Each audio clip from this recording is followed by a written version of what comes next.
Eka mbakengurukira inshuti banywanyi bacu dukomeje kubana amakuru y'uruhererekane turi kugenda tubagezaho aho muherereye ijyanye no ku migabane y'amakungu yakure abahereye mu karere k'ibiyaga binini kana muherereye mu gihugu cacu ciza c'u Burundi mu makomine agiye atandukanye turi kwingenekerezo rya 26/8/2024 tugarukanye amakuru atose yabaye yatojwe n'abamenyesha amakuru bacu baherereye ijyanye no cyane nka mwaje gufyonda sabone ko utarabikora manuka munsi y'video uracubona ijambo sabone ufyonde ko uracubona akazogera nyine ufyonde ko hama tuje turabana amakuru twaguteguriye kuri imbonesha kure imwe rudende ikugezaho amakuru ari kuvugwa nga mu gihugu c'u Burundi ndetse tukarebera hamwe n'ibyavuzwe mu bitangaza amakuru nga mu gihugu c'u Burundi mu makomine agiye atandukanye ndetse tukanarebera hamwe mu buseruko bwa Repubulika Iharanira Demokarasi ya Kongo amakuru ari kwavugwa amakuru tubazaniye na makuru ari guturuka mu buseruko bwa Repubulika Iharanira Demokarasi ya Kongo aho tugiye kurebera hamwe ibiriko birabera ku rugamba na makuru akomeye cyane biri kuvuga ko Monisco iboneye isomo hari ya sake ni mu rugamba ruri kuba aho Monisco iri kurasana bikomeye cyane n'umuhari wa M23 turaza kubigarukaho muri aya makuru turaza kubabwira ko kandi abanyarwanda baherereye muri Repubulika Iharanira Demokarasi ya Kongo ubu bari guhigwa abukware ngo bicwe iryo tegeko ryatanzwe nande turabigarukaho nabyo turaza kukubwira ko kandi Goma Minova muri uyu muhanda byakomeye cyane ubwo M23 yapanuye yagose uyu muhanda kugira ngo igisikaye cya leta FARDC kitawigarura turaza kubabwira ko kandi ayandi makuru turaza kubabwira nuko ubu abaturage batuyigoma bari gutabaza bikomeye cyane nayo makuru tugiye kugaruka mu buryo bw'idonido n'ubundi nkuko bisanzwe kandi nkuko bamaze kubimenyera amakuru yacu akibana muri politique diplomasi ndetse n'umutekano mu karere k'ibiyaga binini mwese mbahaye kaze twahera kuri aya makuru akomeye cyane ku rugamba ruri kujya mbere nga dore ko biri kuvuga ko umuriro uri kwaka hanga hagati y'izimande ebyiri zihanganye hagati y'uruhande rwa FARDC ndetse n'igisirikare cya M23 bikaba biri kuvuga ko abangaba bahanganiye hano Goma Minova mu gihe M23 yapanuye bikomeye cyane ngo irinze iyi mihanda kandi ubu amakuru atugeraho nkuko tuyabagezwaho n'abamenyesha amakuru bacu bahereye hari igoma bari kuvuga ko iyi mihanda ubu yafashwe na M23 Christian wewe umuvugizi akaba n'uhagarariye ibikorwa bya gisirikare bya FARDC yatangaje amakuru akomeye cyane avuga ko ubu FARDC iri kubura ibikoresho biri kuba ngombwa ko ibikoresho bya gisirikare ndetse n'ibifungwa biri guca mu kirere byakabaye bica muri uyu muhanda wafashwe na M23 Christian Chiwewe akomeje kugaragaza amakuru akomeye cyane avuga ko ubu umutwe wa M23 ukomeje kubangamira igisirikare cya leta FARDC ndetse no gukomeza gushimuta abasirikare ba FARDC munyemerere aya makuru yasohotse biri kuvuga ko Goma na Minova iyi mihanda yigaruye bikomeye cyane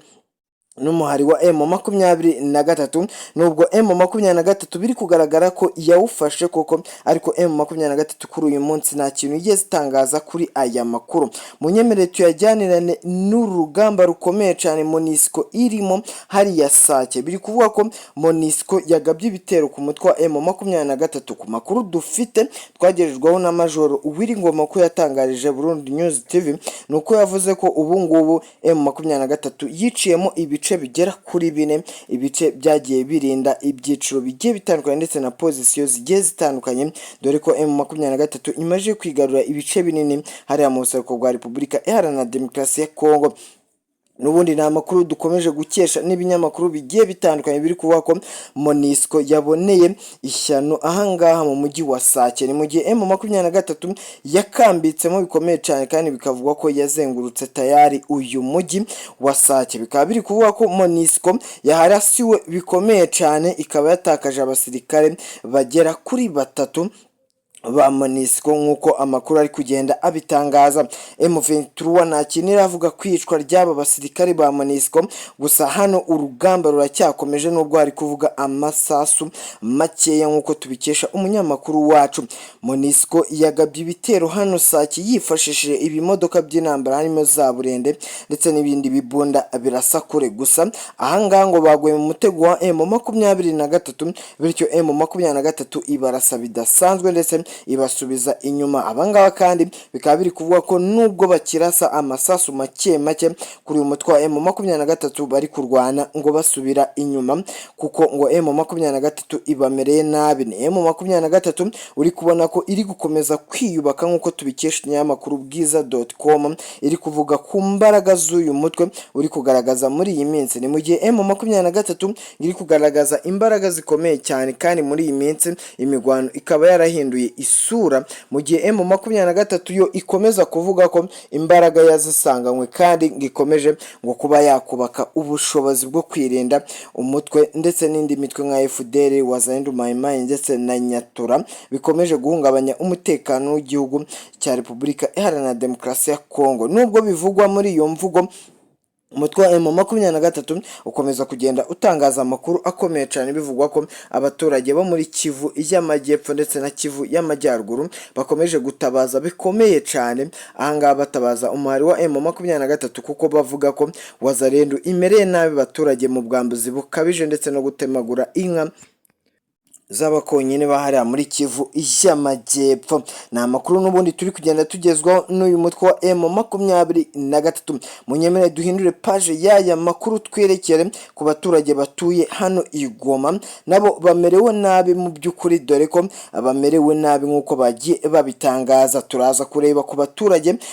ba Kongo n'ubundi bahungiye hano muri iyi nkambi iherereye hano Goma. Ni nshyashya iyi nkambi, turaza kureba ku buzima bwabo, ariko munyemere duhere kuri aba baturage baganiriye na France 24 na Radio Okapi. Ahangaha batangaje amakuru akomeye cyane bavuga ko ahangaha Goma ibintu bitifashe neza, haba ibiciro n'ubuzima muri rusange ndetse n'umutekano w'ahangaha, dore ko abaturage bari kuvuga ko biri kugera mu masaha ya nijoro hakumvikana mu nkengero z'uyu mujyi amasasu menshi cyane ari kuraswa muri uyu mujyi. Bikaba biri kuvuga ko rero ngo ari umutwe wa M23 nk'uko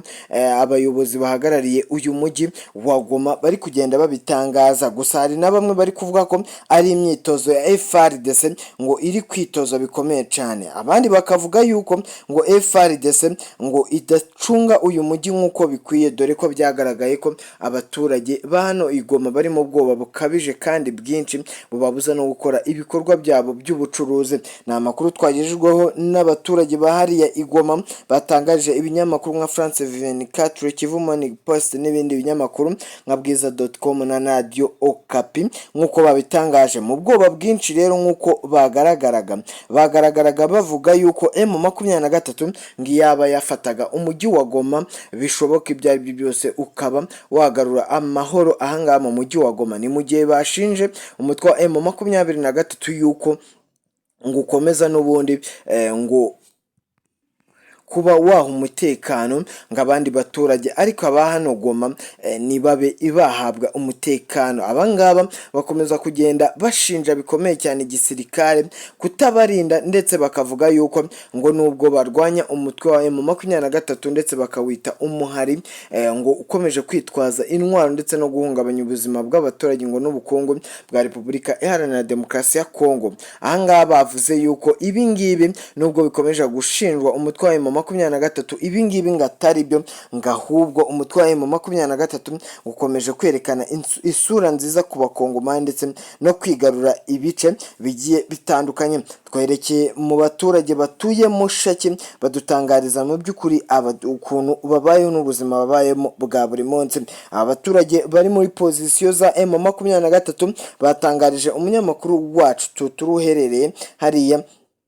i Goma, bakaba batangaje amakuru akomeye cyane bavuga yuko ubuzima bwabo ngo bwifashe neza muri rusange, kandi ngo babayeho neza n'ibikorwa by'ubuhinzi ngo byifashe neza. Badutangaje amakuru akomeye cyane bavuga ko ubu ngubu bafite ubuyobozi bushyashya, dore ko ngahanga ku baturage baherereye muri pozisiyo zose za M23 bahita batura ubuyobozi bubayobora, ndetse ubuyobozi bw'inzego zibanze ndetse n'abashinzwe umutekano. Ni politike nshyashya rero M23 yazanye muri Repubulika Iharanira Demokarasi ya Kongo. Gusa abasenguzi mpuzamahanga mu bya politike baragaragaza ko ubu umutwe wa M23 wazanye politike nshya yo gushinga leta nshya ndetse no gushyiraho ubutegetsi bushya ahangaha. Bikaba byaratangijwe ahangaha Mushaki ndetse na hano Mweso nk'uko bikomeye cyane hano ku musozi wa muremure.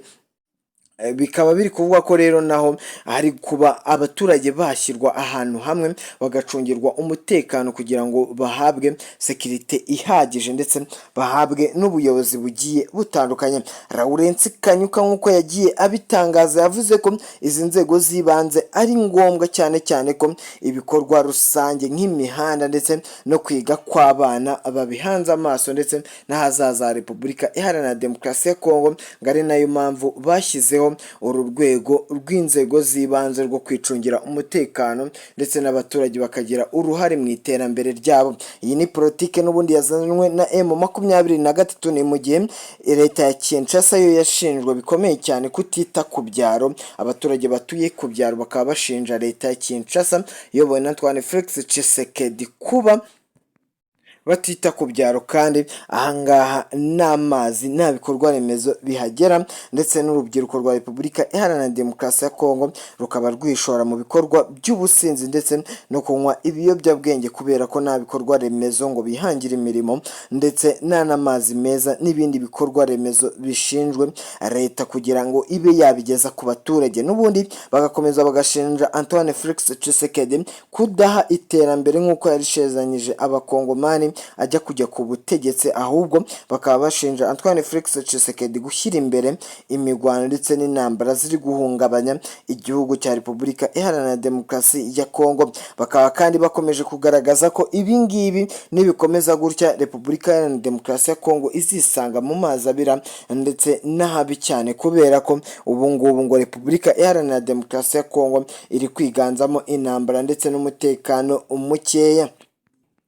Munyemere twese cyane duhindure page y'aya makuru turebe ku basirikare biri kuvuga ko bagiye kubohozwa. Abasirikare bafashwe n'umutwe wa M23 ngo FARDC nk'uko tubikesha Christian Chiwewe ndetse wanatangaje ivy'aya makuru ku maradiyo agiye atandukanye. Yavuze ko ubu FARDC ngiri muri operation zo kubohoza abasirikare bafashwe n'umutwe wa M23.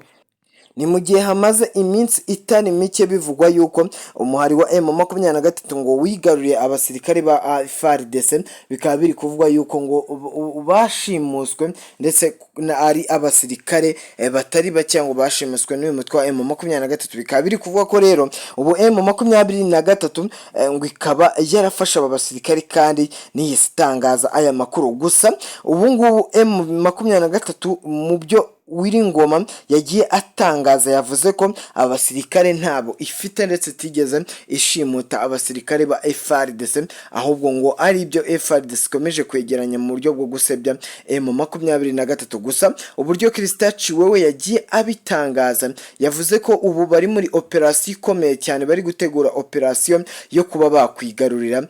aba basirikare ndetse no kubohoza aba basirikare bafashwe n'umutwe wa M23. Gusa yirinze gutanga byinshi kuri ibi ngibi ndetse yirinda no kuvuga byinshi kuri aba basirikare bafashwe n'umuhari wa M23. Gusa icyo yashimangiye yavuze ko aba basirikare ngo bafashwe ndetse binazwi neza naho bari, akaba yijeje abakongomani ndetse n'abandi basirikare hano muri Repubulika Iharanira Rusange ya Kongo kuba aba basirikare barabohozwa vuba na bwangu. Gusa abanyepolitike bagiye batandukanye batangaje ko aya makuru ari imamo, ariko bagaragaza uruhande rukomeye cyane rwo kuba FARDC ngo nta bushobozi ifite bwo kuba yagaruza aba basirikare cyangwa se yabavana mu maboko ya M23 niba banariyo koko. Bakavuga yuko ubu M23 irusha imbaraga nyinshi cyane umutwe wa Wazalendo ndetse n'igisirikare cya leta FARDC. Bikavugwa yuko ahangaha Christian Chiwewe nubwo atangaza aya makuru ngo nawe arabizi neza ko ibi bitapfa kumuhira kandi bitazoroha cyane, kubera ko igisirikare cya leta FARDC ngo cyacitse imbaraga zikomeye cyane. Ni mu gihe hagiye gushira amezi atari make hafi umwaka urenga igisirikare cya leta FARDC kiyemeje gufatanya n'indi mitwe yitwaje intwaro harimo wazalendo, guhanga umutwe wa wazalendo, kwitabaza amahanga. Iyi leta ya Kinshasa ikaba imaze imyaka irenga 3 ihangana n'igisirikare cya M23 tutabariyemo imyaka ya mbere M23 igihe yahungiraga mu gihugu cya Uganda. Ni amakuru n'ubundi dukomeje kugenda twegeranya, tugenda tubagezaho tureba update ziri kuvugwa mu buseruko bwa Repubulika Iharanira Demokarasi ya Kongo, nk'uko twagiye tubyemera kugenda tubagezaho amakuru yizewe 5/5. Munyemere tujye kuri ibi bitero byagabwe ahangaha muri teritwari y'Amasisi. Bikaba biri kuvugwa yuko M23 yagabweho ibitero. M23 yatangaje ko ahangaha yigabanyijemo ibice bigera kuri 4. Hari igice kiri Mweshi, hakaba igice kiri Mushaki ndetse n'ikiri hano Sake, ikindi kikaba gihangana no kurinda umutekano muri rusange. Bikaba biri kuvuga ko rero iki gice kiri Mweso cyagabweho ibitero na FARDC itari yonyine. FARDC ngo yari kumwe n'imitwe igiye itandukanye harimo wazalendo, Maimai, Nyatura ndetse n'indi mitwe nka Sadeke. Iyi ngiyi bikaba biri kuvuga ko n'ingabo z'u Burundi muri ibi bitero zibirimo. Gusa muri ibi bitero amakuru yagoranye bikomeye cyane, ari nako dukomeje gushaka ivy'aya makuru. Gusa ku makuru yatugezeho ni amakuru avuga ko ubu ngubu FARDC ikiri mu rugendo igenda, tutazi neza aho yabigeze, ari nacyo tugiye gukurikirana turebe neza uko ibi bitero bigabwe byifashe. Gusa ku makuru akomeye cyane nuko M23 itangaje ko ibi bitero yabimenye ndetse imenye neza ko M23 ngo yaba yamenye iby'aya makuru iri kuvugwa ko FARDC yifashije ibitwaro bya kirimbuzi ndetse ngigabye ibitero. Ni mu gihe kandi abasirikare ba FARDC ngo bo bari bazi yuko ari ibanga rikomeye cyane ndetse ngo bitaramenyekana, ariko hari za maneko zigiye zitandukanye za M23. Bikaba biri kuvuga ko M23 yashyizeho urwego rwo kunekera uyu muhari wa M23. Amakuru akaba yamenyekanye ubwo abaturage batuye hari Mweso bavugaga aya makuru akomeye cyane, bavuga yuko bakomeje n'ubundi kuba basatira hano Mweso. Biri kuvuga ko ubu FARDC yitwaje ibibunda bikomeye cyane bya kirimbuzi kugira ngo igabe ibitero kuri uyu mutwe wa M23. Bikaba biri kuvuga ko imodoka zidenga 20 zose z'ibifaru zikaba ziri kwerekera hariya ku basirikare bipakiyemo ba FARDC, Sadek, ingabo z'u Burundi, Tanzania, wazalendo, Maimai, Nyatura ndetse mwuka byaramwe. Bikaba byakomeye dore ko harimo n'abacancuro yewe na Monisco. Ibi ngibi ariko nubwo FARDC ikomeza kugenda yigaragaza mu bwoba bukomeye cyane, ivuga yuko iteye ubwoba, kandi mu bigaragara koko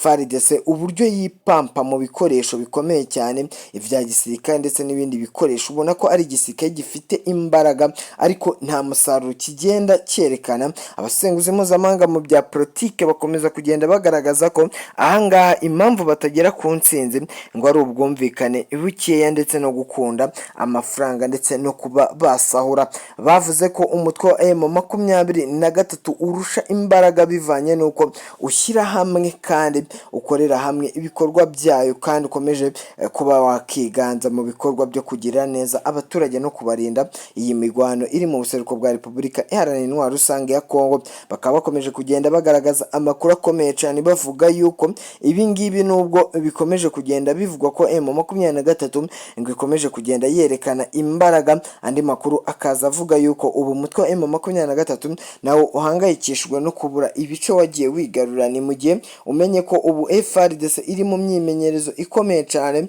yo kuba yagarura ibice bigiye bitandukanye, kandi ni mu gihe M23 yamenye ko ubu FARDC iri guhita igura ibikoresho byifashishwa